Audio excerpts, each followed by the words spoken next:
With Fallout 3 having a wide variety of weapons, both melee and ranged, there's one thing not a lot of people are ever realistically going to consider using in their playthrough, that being the fist. That's why today I wanted to ask if you can beat Fallout 3 with only fist power attack.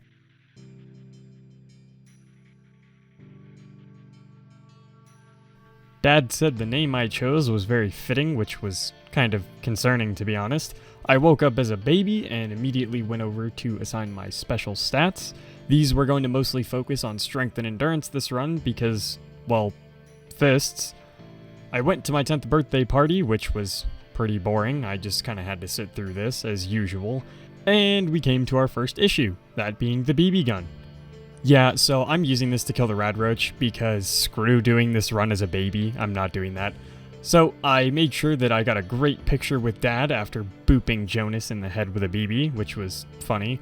I made my tag skills, speech, unarmed, and medicine for obvious reasons. Had my first fight with Officer Kendall, which was a lot more difficult than I was expecting. I didn't think that this was going to be that hard, but, you know, all things considered, it wasn't that bad. I booped some Radroaches to save Butch's mom because I felt like being nice for once. Got into a fight with a couple more guards, which did stupid high damage to me for some reason, so I decided to just run away. Outside into the world, finally, breathe that fresh air. I went to Megaton, where I made sure to stop in and say hello to Lucas Sims. I told him I would disarm the bomb. Spoiler alert, I never got around to disarming the bomb. We did some breaking and entering in Moriarty's saloon while I was here so that I could get his password for the terminal. Figured I would follow the main quest pretty closely this time since I haven't played Fallout 3 in a few years. I went off to barter with Moira so that I could grab some healing supplies as I would most definitely need them this run, and went off on my journey into the wasteland. So I figured the first place I should stop is Super Duper Mart, where I watched some rad scorpions and raiders go at it. I decided to boop the scorpion and the raider because I wanted the XP. Unbeknownst to me, I was actually on a much higher difficulty than I intended when I started this, so the early game was actually going to be a lot more difficult than I had anticipated. Down in the first metro, I booped some mole rats in the head, ran into a group of ghouls that jump scared me, so I decided to run away because I don't get paid enough to deal with that shit. Once I had left the metro, we were on to our next challenge of the run, that being the super mutants, which, oh boy, this was, not fun with the difficulty being a lot higher than I had anticipated. I went through pretty much all of my healing supplies right at the beginning. By the time I'd made it to the behemoth, I was completely out of healing supplies, so this was mostly just me running around letting the Brotherhood shoot it, because I couldn't realistically do anything. I had nothing but fists. I did, however, try to help and boop the behemoth. That ended up with me dying, so don't do that again. Next time around, I just waited for the Brotherhood to kill it. I did want to try to fist it again, but I decided against it. Inside, I somehow passed the speech check with 3 dogs on the first try, which I was not expecting. I also went back to Megaton because aforementioned healing supplies were completely gone. Then it was back off on my adventure towards Rivet City, where I finally lowered the difficulty so I could actually start killing things in a quick manner, because I'm not playing this on very hard. Once I'd made it to Rivet City, I talked to Harkness to get inside so that I could go talk to Dr. Lee, but first things first, I stopped by Flack so that he could repair a couple of my items, sat through the boring-ass dialogue with Dr. Lee, and she's about as much of a pretentious bitch as she was in Fallout 4. Kinda forgot about that after not playing for years. So, at the Jefferson Memorial, I spent some time clearing out some of the super mutants so that I wouldn't have to do as much work later on. I say as much because I kinda forgot to go into a couple spots and clear them out. Then I was off towards Smith Casey's garage so that I could get into Vault 112.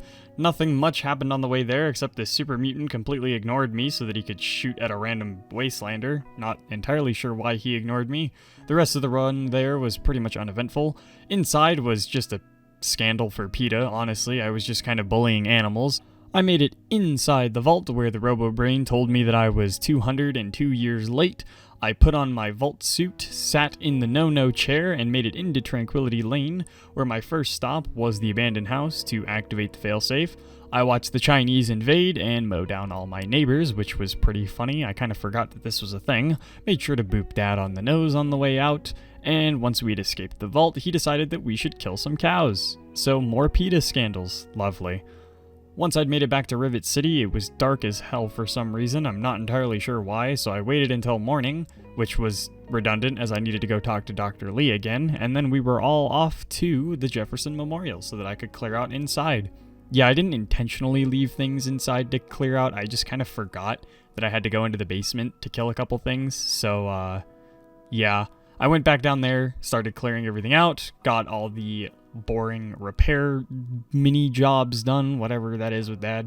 The Enclave arrived, and it was finally time for me to have some difficult enemies to kill. Yeah, the Enclave troopers weren't difficult. Well, they weren't difficult in the sense that they didn't have a lot of health and weren't hard to take down. They were difficult in the sense that, god damn, they did a lot of damage. And I swear my limbs were getting crippled like every 5 minutes here, which was kind of annoying. Dad died, of course. Fucking abandonment issues. I made sure Garza wasn't going to ask for a stim pack because that annoys me. Then I told Dr. Lee to follow me, and this is where the fun stuff began. After booping some more Enclave soldiers, as well as a couple random feral ghouls, one of which tried to throw a barrel at me, I had to spend way too long in these damn sewers trying to fix Madison Lee's pathing issue. I'm not entirely sure what was going on here, but she did not want to follow me to the Citadel. I tried going out there and waiting for a while. It didn't work. When I went back down to figure out where she was just running away. So after spending about an hour down there just trying to push her to the exit, I finally made it into the Citadel, asked Rothschild for some information about Vault 87, got the location for Vault 87 marked in my Pip-Boy, which means that I could finally head off towards Little Lamplight. So, I didn't take the Child at Heart perk, and I really didn't feel like force resetting this speech check like 12 times, so I was fully intending to go to Big Town. Yeah, I didn't need to. For some reason, I passed that speech check on the first try, too. I also couldn't get the other gate open, so I quick save, quick load my way through it so that I could finally make it into the vault. This was actually not too bad, other than the aforementioned getting crippled every 6 seconds problem that the Enclave plagued me with, but most of the super mutants at this point were going down in anywhere from 2 to 3 punches. I also, for some reason, ignored Fox and went to grab the Gek myself. Yeah, I didn't intentionally ignore Fox, I just kind of forgot where the switch was to let him out, as I haven't played this game in quite literally 2 or 3 years, so after the Enclave told me that there was going to be free candy if I went with them, I woke up in my stasis chamber and there was indeed no free candy. This angered me to the point that when they let me out of my cell and this officer tried to stop me, I made sure that he paid for the transgression of not giving me free candy by kidnapping me. Nathan also paid for not giving me free candy, as he deserved it for crossing paths with me. Once I'd made it through the couple Enclave guards that for some reason were hostile towards me, most likely for murdering that officer, I made it up to the president and he gave me the FEV. I also convinced him to just kill himself. Making it back to the Citadel, these random tourists were here. I don't remember them ever being there before, so I gave them a little whack just to see what would happen. I gave the FEV virus to Elder Lions, and then it was time for my favorite part of the game. Oh, I love following Liberty Prime for 10 minutes on the way to the Jefferson Memorial. It's especially nice when he just decides to stare at a fucking wall for 5 minutes, and I have to sit there and wait. Once I'd made it to the memorial, I started clearing out the Enclave troopers inside with Sentinel Lions, which wasn't too bad.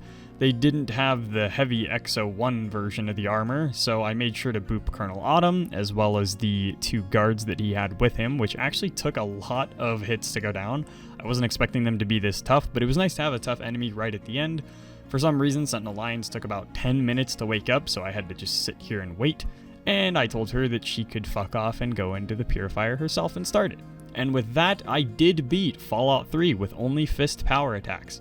Honestly, this was a fun little run to do after not playing the game for years, and I really enjoyed it.